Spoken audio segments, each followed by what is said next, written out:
distinguished chair and delegates. First, I would like to express my appreciation to President of the Senate and the President of the Chamber of Deputies of Italy for holding this P20 meeting amidst the pandemic. The pandemic has led to humanitarian crisis.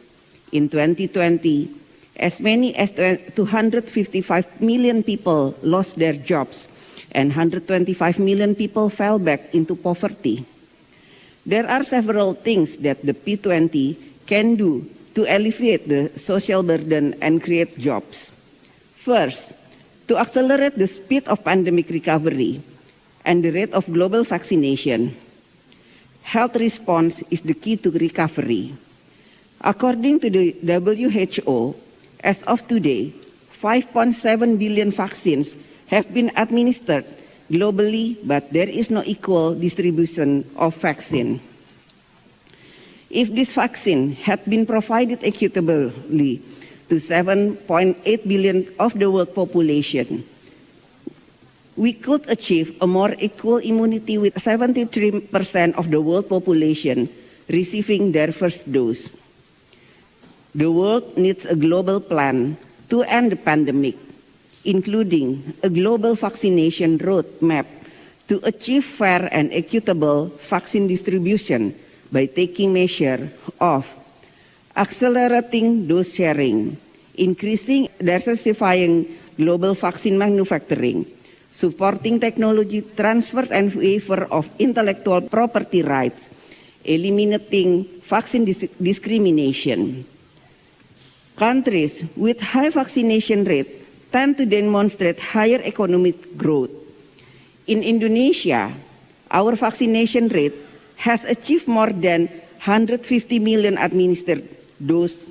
We expect to achieve 70% of our first dose target before the end of 2021.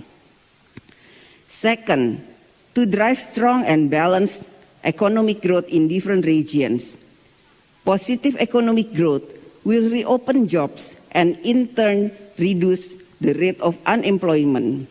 The IMF projects that world economic growth in 2021 may achieve 6%, but it will be unequal amongst countries. Therefore, the international community needs to coordinate economic policies, both in fiscal and monetary sector. Economic recovery should also be pursued alongside green economy implementation to create a strong, sustainable, and balanced growth. As for Indonesia, in the second half of 2021, our economy grew quite strongly at 7.07%. At the same time, Indonesia has also committed to realize quality and green economic policy. Third, to encourage the international community to support developing countries in addressing social impact of the pandemic, such as rising poverty and inequality. Developed countries still have the resources to lend their support. Recovery packages consist of 20% of GDP in developed countries, while it is only 2% in poor countries. Indonesia, we have allocated $52 billion for the pandemic recovery program in 2021 that helps mitigating social and economic impact of the pandemic.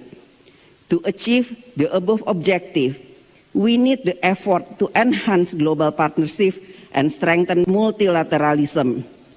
National parliament can influence international position that a country holds and encourage governments to foster global solidarity and mutual trust instead of resorting to unilateral action.